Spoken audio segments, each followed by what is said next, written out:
Florida's Space Coast, this is your career. Welcome to Your Career. I'm Debbie Featherston, your host, and with me tonight is John Ritter, who is the president and CEO of Swift Paws. Welcome, John. Thank you. Glad to be here. Thank you. And as well, Meghan, Wolfgram. And Meghan, you were actually the founder and co-owner of the organization. Yes, John and I are both co-owners. Yes, yes. Understand that. And so wonderful to have you both here. And the reason that I asked you to come is because you have a business and it's all about pet products. And the thing that I like about this business is that you say, you know, you've been in business for 5 years, but you still see yourselves in a startup phase. Yes. So we want to dig into that a little bit, and I feel there's some really good, interesting information that you can impart with the viewers who may also be considering starting a business, or maybe they have a business, there you go. Right? And they just need a little bit more of encouragement when it comes to moving them forward, getting them to the next level. So I'd love to start. Meghan, if you wouldn't mind, I'll start this question with you. John, add anything else that you'd like. All right. But just tell me, how did you come to launch Swift Paws? So John and I didn't get together and say, we want to start a business. The business sort of evolved, and I was a recent college graduate looking for fun things to do with my dog. I was a participant in dog agility, dog obedience. Those sports are really fun, and I wanted to do something more. I heard about lure coursing, which is a true dog sport. Your dog can become a champion lure courser through the American Kennel Club or the AKC. And I wanted to try it out, but there was no place to do it within 200 miles of where I live. Oh my. Yeah, so I thought, no problem. I'm gonna buy some equipment, give it a try. I looked it up. By the time you put the whole package together, the equipment costs roughly $4,000. Yikes. Yeah, that's a barrier to entry. Especially when you're just coming right out of college. Yes, yeah, exactly. So I still wanted to give it a try, and through a little bit of trial and error, was able to, with John's help, with the help of my dad, put together a piece of equipment, so to speak, that functioned. My dog loved it, and I thought, let's have a party, let's get together my agility friends, and let them try it too. That's where John came in. He is event extraordinaire. He can do music, he can do great food. The guy knows how to get a group of people together and have a good time. And we did. We had an amazing event. 60 agility friends showed up, which is quite the crowd. That's pretty large. Great. It Where grew. did you do this? Not your backyard, obviously. We did it at a friend's horse farm. Oh, good. Yeah, So- you need acreage. Yes, we needed some space, and word spread, and we had an awesome time. And after that, people were approaching me going, where did you get this machine? How much did you pay for it? And we went, well, we just kind of built it. And it was really rough, and it wasn't a professional piece of equipment. And John actually approached me after that event, and he said, what do you think? Maybe we could build a couple of these and sell them. And that's sort of how the business got started. Oh, that is pretty cool. It was fun. Yeah, good. Well, you know, let's move it along a little bit. You know, when talking before the show, you had mentioned that Swift Paws was pretty unique, right? And more to the point, just wasn't the usual startup. What did you mean by that? It's interesting because there isn't anybody else really that does this except on a big level, and nobody had done it on a small level with very professional equipment. And we realized that there was an opportunity to do that, and we pursued it. And we really wanted to, both of us are animal lovers, and we wanted to help animals, and we realized that we could have a mix where we could benefit dogs and animals in general while we built the company. Great, great. So what makes it unique? I mean, you were talking a little bit about your marketing approach, and it really, and that seemed to be a real key differentiator, right, from other businesses. I Tell think us a little so. bit more about that. Yeah, so in the first few years of our business, John would primarily be the one in his garage or in our office once we had a small one, and he was prototyping and developing equipment. I started doing a monthly event. My friends wouldn't let me stop at the very first event. Can't imagine. To this day, every single month, I invite the community out and we run an event. And it was sort of a great sandbox to test the product that he was developing and that we were developing. And so we really got to do this trial and error. We didn't put our heads together, build a product, and then try to go and give it a test. We were really building it as we went. So that Sounds was like you great. were field testing it in stages. It's really great. My son and I Absolutely. would get together and put something out, and she would run it until it would break. And then at the end of the day, she would tell us it didn't work, and we would fix that. And she went back to the original piece of equipment, and gradually the new equipment took over, and we no longer had to use the older equipment, and it was more modern and more fun to use. Perfect, perfect. So what's the marketing approach that's unique? So our original marketing approach was essentially no approach at all. Okay. We were manufacturing this with injection molding, but not the serious kind. We were using silicone tools, which anybody who knows manufacturing knows that that's largely a prototyping process. You can make perhaps 60, 100 parts before you have to retool. Okay. That was a smart decision, however, in hindsight, because it's a little less expensive, a lot less expensive, and you live and learn. If we had to do it all over again, we wouldn't do it the same way. It's nice that we didn't invest an absolute impossible amount of money to make changes in the future. We made and sold about 100 of those pieces of equipment, and we were able to go back to the drawing board, which was lovely. And now that we're back to the drawing board, our marketing approach isn't that traditional wholesale distribution, trying to get into the big box stores. Someday you might see our product on the shelf. But what we really want to do is sort of partner with and benefit charitable organizations, humane societies, foster groups, rescue groups, your local shelter, if you will. And we want them to be the channel through which people can essentially purchase our product. Okay. So instead of that big box store getting a large portion of the proceeds, that will go directly to your favorite charity or your local humane society. So if I understand the concept right, you're going to work through all these charitable organizations to increase the visibility of your product, and then people who adopt a dog or a pet of some sort, they then become exposed to this equipment and then have the ability to actually buy it through you, but There's several ways they can do it. The Humane Society, the people can buy it through the Humane Society using a code, and they will be given a certain percentage Got it. automatically. Okay. And we're working hard to try to drive the percentages to those organizations, even if they don't use the codes. Yeah. And the other thing that happens is we can provide services to the charitable organizations, and we can provide an animal enrichment for them. The equipment can, the exposure of their cause, the running the dogs it's nicer to see a dog out having fun than maybe in a cage. Now, we certainly respect that the animals have to be in cages, but it's great when people can see them out in the field. So they can use the equipment, the Humane Societies, to raise money, show exposure for the dogs, and all of this helps us to send money directly to them so that they can use it as they choose. You know, business partnerships can be very challenging. So it seems to me, though, that you two have really leveraged a collaborative approach, and that seems to be working for you. Tell me about that, because one of the things I think about, right, and let me elaborate just a little bit more. When I think about a collaborative approach, right, what I hear from you, if I'm interpreting this correctly, is that while you have defined titles, the roles and the assignment of tasks has remained very fluid. How's that working? It's been interesting. We sort of have different strengths, and going into this business, we didn't necessarily know what all of those strengths were. For example, John might have an accounting background, but it turns out that if I file the quarterly sales and use tax, things run more smoothly. At the end of the they get filed. That's they good. get filed. And if John takes everything at the end of the year and we have started to reach out to a local small business accountant who can help us with that.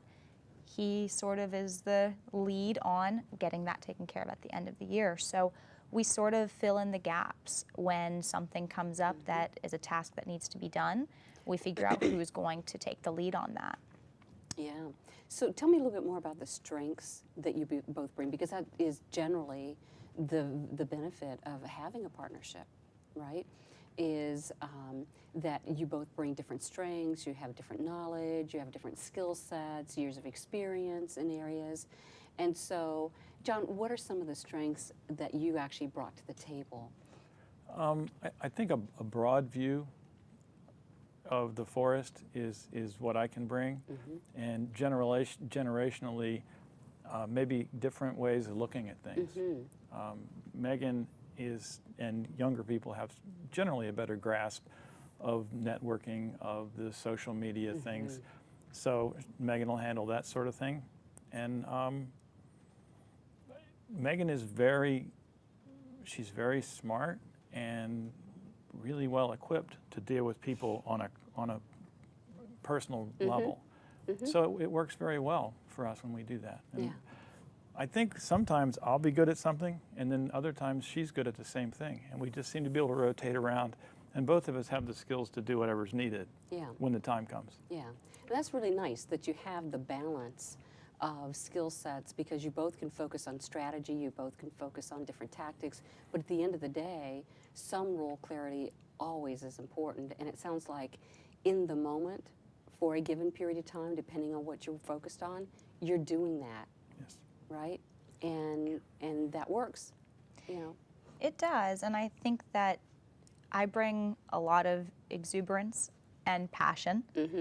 John gets excited about stuff that I don't, and I get way more excited about stuff that he's willing to just sit back on. And sometimes he has to kind of, okay, Meghan, it's time to stop petting the dogs. So, but seriously, we really do balance each other out well. Yeah. And it's nice to have those roles in place. Right. We talk about, you know, okay, where does the buck stop? Well, the buck stops here. Yeah. Thank you. That's good. It does. That's important. That really is important, isn't it, in running a business, because you can go back and forth and have different ideas and concepts, but there has to be someone at the end of the day that says, we got to stop, we got to make a decision, right? If we don't have agreement, well, somebody has to pull rank, right, and make that It's call. important, yeah. Yeah. And to I keep think you moving forward. Yeah, and up until that point, we really exercise this back and forth well. Yeah. Any relationship, I think, that you're going to have in life, whether it be with your parents or a significant other or a business partner, you're going to butt heads. We definitely have done that. Yeah. However, I think above all else, we have so much respect for each other that at the end of the day, we feel like we are on each other's team. And that's important too.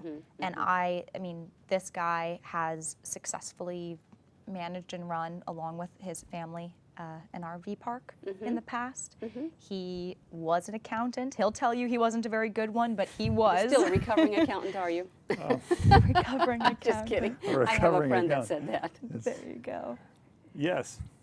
I think something that's important in business, maybe as a message for people, is that business is very dynamic. You just never know what's coming at you at any given day. And it's nice to have somebody like Meghan. It doesn't matter what it is. If I'm not there, it gets handled. Yeah.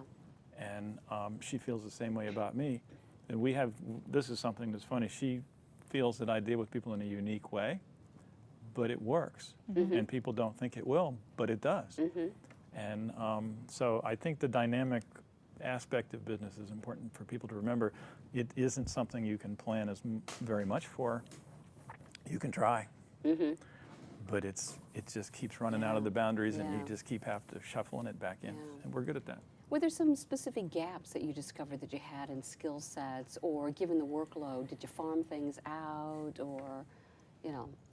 That's a great question. So I mentioned that I had graduated from university. So I had gotten a degree in economics from DePaul University. I was on track to become a veterinarian, actually. I'd been accepted to the University of Florida, and almost in the period of about 2 to 3 months, did a complete 180 and decided to go into an economics major. I'm glad I did at the end result. I realized I would love to work with animals, but that becoming a veterinarian might not be where I saw myself forever. Right. However, when the two of us got together, we both had some really strong points where we were able to carry this business to a certain point. And I think that we did a great job in those first couple of years. Some points of engineering when it comes to actually drawing, CAD work, prototyping, 3D printing, those things, we got to work really closely with the people who we reached out to. We went local. Good. You can find anything these days online. We found that physically going and sitting across the table from a supplier, somebody who's doing our drawings, Right. sitting down while they're working even, is so much more effective than trying to communicate over the phone or on Right. email Right. or somewhere you can't see and feel and touch. It's not tangible. And we were able to make that process happen for us. So, given this journey of manufacturing, right, growing a business and manufacturing a product along the way, because you've talked about it being a prototype and having different variations, right? Yes. I think, did you tell us that you had a commercial and a residential product, or no? We do now. You do now? Yes. Okay, we were probably talking about that earlier. We started out with a product that was largely commercial. If you were a dog trainer, a doggy daycare, a zoo, the same product that we sold and used for dogs is the product that they use to exercise cheetahs and use as enrichment for them in zoos. It just, I love it. oh, super cool. See Spot run. And how fast does a cheetah move, right? They can clock over 80 miles per hour, Yeah. although I have to say in a zoo setting, it's usually less than that. But it's really been a neat journey, and when we go out and do events, and we've done probably hundreds of events now across the country for charitable organizations, at big expos where Joe Public can bring their dog that they love out to this big event, and their dog gets to try it. Yeah. So they walk onto the field, they let their dog off the leash, and the dog starts running and chasing after that toy, and the owner just gets really proud. And they look to each other and they look at us and they say, I need this in my backyard. And how big of a backyard do you need, right? Yeah. Right. So you could actually run this in your living room. Oh my. It can work indoors too. I can imagine a small Yorkshire Terrier or something of the sort, or Okay. even a cat. We had Okay. a Bengal kitten that actually ran the lure once. That was really cool. So let's come back to the lessons learned and the experience around the manufacturing piece. What's been your experience? What's been some of the lessons that you've learned about, designing and manufacturing a product? The first thing we learned is that we thought we knew what we were doing, and we didn't. I learned the lesson of a 1/16 of an inch, and I can't use the language that was used, but it was expressed as an eternity. Oh. And I felt that I was being very accurate, and they referred to this like the crossing of a desert. Wow. So we realized that I think you'd gone to Germany, and I was supposed to deliver a product, and I spent 2 or 3 days making it, and I put it in a mold, and when I closed it up, it didn't fit by that 1/16 of an inch, and I had to not ship the product. Wow.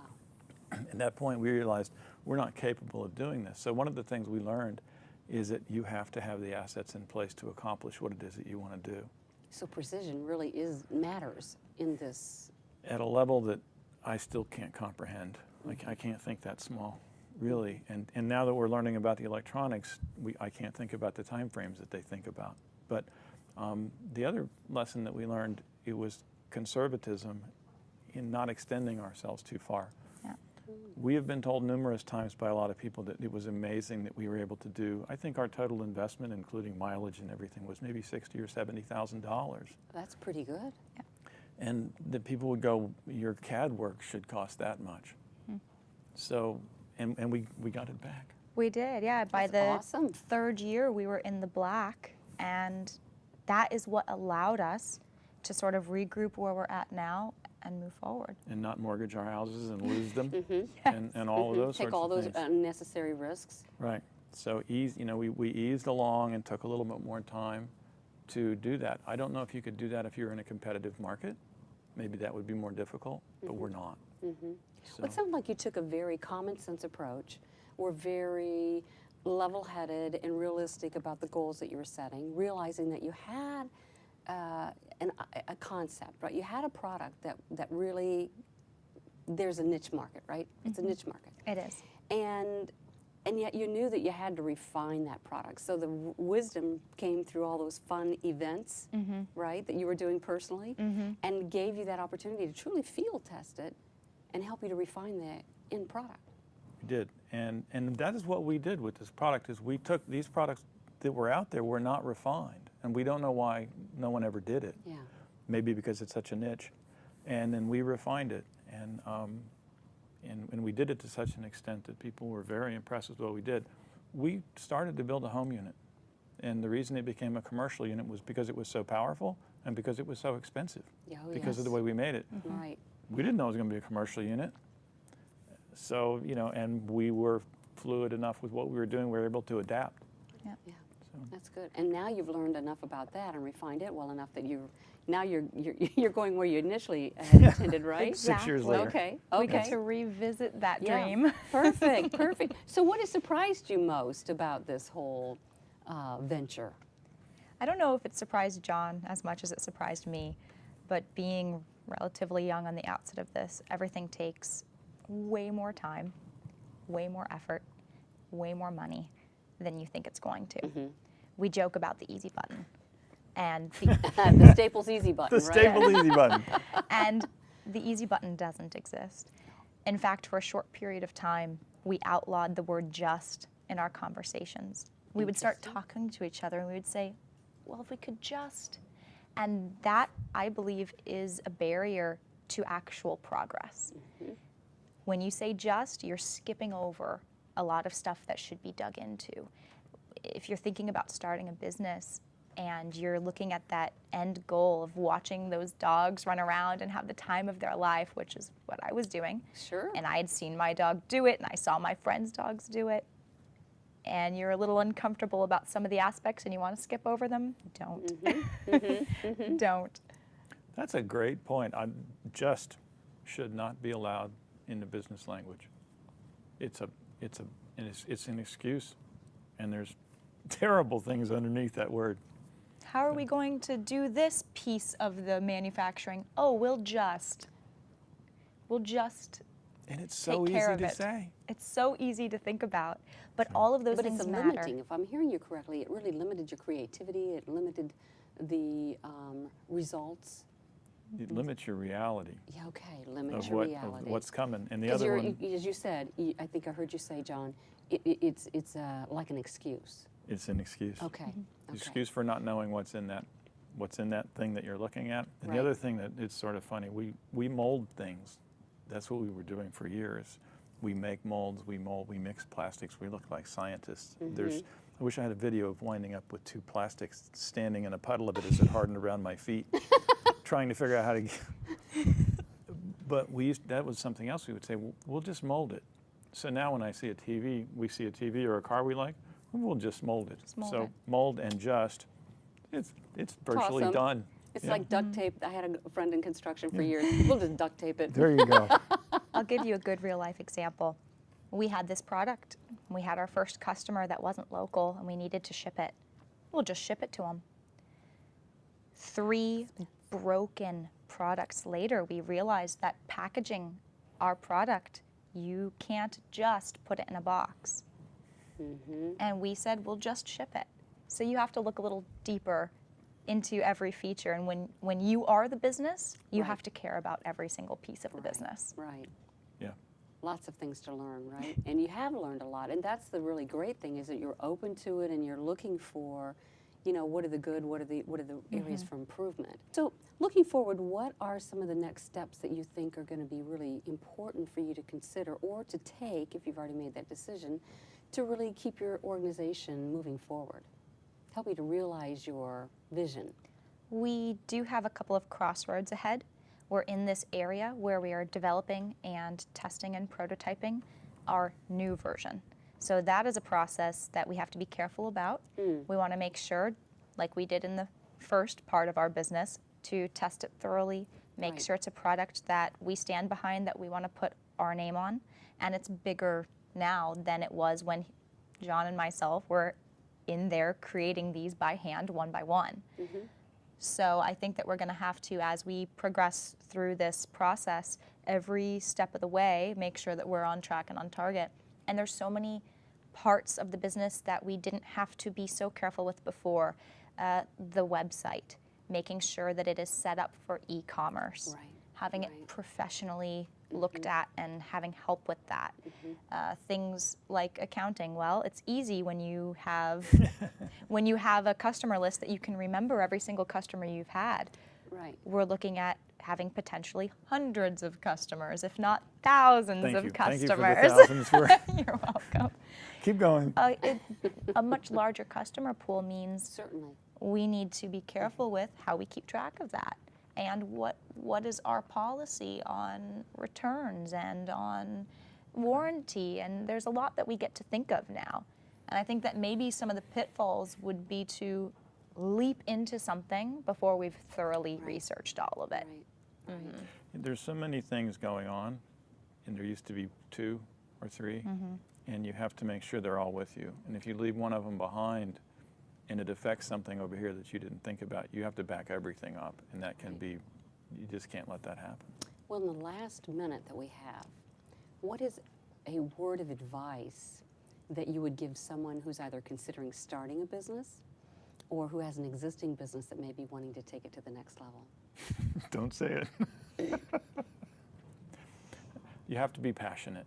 Yeah.